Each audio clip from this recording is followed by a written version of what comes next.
اچھا، یہاں ایک اور بات میں عرض کروں، جب ہم دلائل پیش کرتے ہیں نا تو یہ حضرات عام طور پر دلائل پیش کرنے کے انداز میں کہتے ہیں جی بخاری کی حدیث، بخاری کی حدیث، بخاری کی پیش کرو۔ ہم کہتے ہیں بھائی دیکھو، عمل کے لیے محدثین نے بخاری کی حدیث کی ہونے کی شرط نہیں لگائی۔ کتنے بنیادی دین کے احکام اور مسائل ایسے ہیں بخاری میں موجود نہیں ہیں، کوئی آدمی کہے بخاری میں دکھاؤ گے تو پھر مانوں گا۔ یہ تو بھائی اگر تو اللہ کے نبی صلی اللہ علیہ وسلم نے فرمایا ہوتا بھائی بخاری کی حدیث کو لینا باقی کو چھوڑ دینا، پھر تو کوئی بات بنتی، مطالبہ ہی غلط ہے۔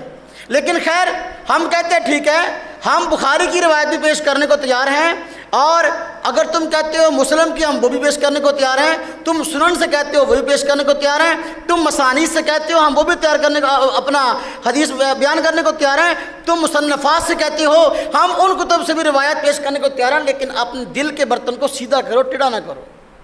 برتن جو ہے اگر ٹیڑھا ہو نا، الٹا ہو، اس کے اوپر آپ ٹوٹی اور نل چلا دیں تو ساری ٹینکی کا پانی خالی ہو جائے گا، اس کے اندر ایک قطرہ بھی نہیں پڑے گا۔ لیکن اگر برتن سیدھا کر دو تو تھوڑا سا پانی میں نل کھولیں گے تو اپنا اس سے برتن بھر جائے گا۔ تمہارے دل کا برتن ٹیڑھا ہے، اس لیے دلائل تو ہم بیان کریں گے اس لیے کہ تمہیں منوائیں، اس لیے کہ تمہیں بتائیں، کہ اس لیے کہ ہم تو انبیاء کے وارث ہیں۔ انبیاء کی ذمہ کیا تھا؟ بات کو پہنچا دینا، منوانا نہیں۔ آج لوگ کہتے ہیں یار یہ مانتا نہیں ہے، ہم نے کہا منوانا ہمارا کام ہی نہیں ہے، ہم انبیاء کے وارث ہیں، بتانا ہمارا کام ہے۔ ہم کہتے ہیں تم بخاری سے روایت پیش کرو، ہم بخاری سے روایت پیش کریں گے، تم مسلم سے پیش کرو، ہم مسلم سے پیش کریں گے، تم امام بخاری کے استادوں سے پیش کرو، ہم امام بخاری کے استادوں سے پیش کریں گے، تم امام بخاری کے شاگردوں سے پیش کرو، ہم امام بخاری کے شاگردوں سے پیش کریں گے۔ اب دیکھیں میں روایت کی طرف اشارہ کرتا ہوں۔ امام بخاری رحمۃ اللہ علیہ رکوع کے رفع الیدین کی روایت لائے، اس کے ترک کی روایت ایک میں نے پڑھ دی مالک بن حویرث رضی اللہ تعالیٰ عنہ سے کہ وہ واپس جا کر انہوں نے نماز پڑھائی ہے، اس نماز کے اندر رکوع کا رفع الیدین نہیں ہے۔ اب تم پیش کرتے ہو روایت رکوع کی بخاری سے، ہم کہتے ہیں اسی بخاری سے صفحہ نمبر 114 حضرت ابو حمید سعدی رضی اللہ تعالیٰ عنہ سے روایت پیش کرتے ہیں رکوع کے رفع الیدین کے ترک کی۔ اب 10 صحابہ کرام آپس میں بیٹھے ہوئے تھے، نبی کریم صلی اللہ علیہ وسلم کی وفات کے بعد کا واقعہ ہے، تو آپ کی نماز کا تذکرہ آیا تو صحابی رسول حضرت ابو حمید سعدی رضی اللہ عنہ نے فرمایا کہ میں نبی پاک کی نماز کو تم سب سے زیادہ جانتا ہوں۔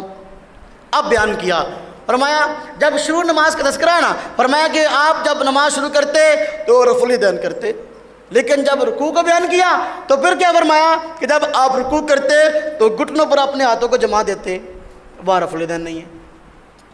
وہ کیا کہتے ہیں 10 صحابہ کرام موجود ہیں، تم سب سے زیادہ نبی کی نماز کو میں جانتا ہوں، محفوظ کرنے والا ہوں۔ شروع نماز کا رفع الیدین بیان کر دیا اور رکوع کی کیفیت بیان کی تو فرمایا کہ گھٹنوں پر آپ ہاتھ جما لیتے، وہاں رفع الیدین نہیں ہے۔ ہم کہتے ہیں دیکھو تم بخاری سے روایت پیش کرتے ہو، ہم نے بھی بخاری سے روایت پیش کر دی، اب کرو کیا بات ہے۔ اب پھر یا تو پہلے مطالبہ کریں گے بخاری سے پیش کرو، جب ہم پیش کریں گے تو پھر عقلی ڈھکوسلے چھوڑنا شروع کر دیں گے، کہیں گے بس ایک کہنے لگا اس میں نہ کرنے کا تذکرہ ہے نہ کرنے کا تذکرہ ہے۔ میں نے کہا شروع نماز کے کرنے کا تذکرہ ہے، کہتا ہاں جی۔ تو میں نے کہا پھر رکوع کا کیوں بیان نہیں کیا صحابی نے؟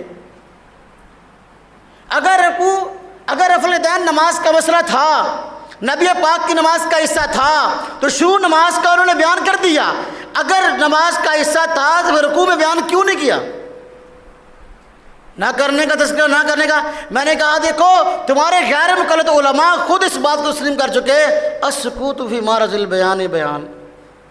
مرآت مشکات کی شرح ہے، عبید اللہ مبارک پوری 3 جلد کے اندر خود اس نے جو ہے کہا ہے السکوت فی معرض البیان بیان، کہ دیکھو خاموشی بیان کے وقت میں بیان ہوتی ہے، جب رکوع کا رفع الیدین نہیں بیان کیا، صحیح پورے شروع نماز کا رفع الیدین بیان کر دیا، الحمدللہ اسی کے مطابق ہمارا عمل ہے، اور یہ السکوت فی معرض البیان بیان ہے محدثین کے اصول کے مطابق، فقہاء کے اصول کے مطابق۔ اب تم نے ماننا ہے مان لو، نہیں ماننا ہمارے لیے کافی ہے، نہیں ماننا ہمارے لیے کافی ہے۔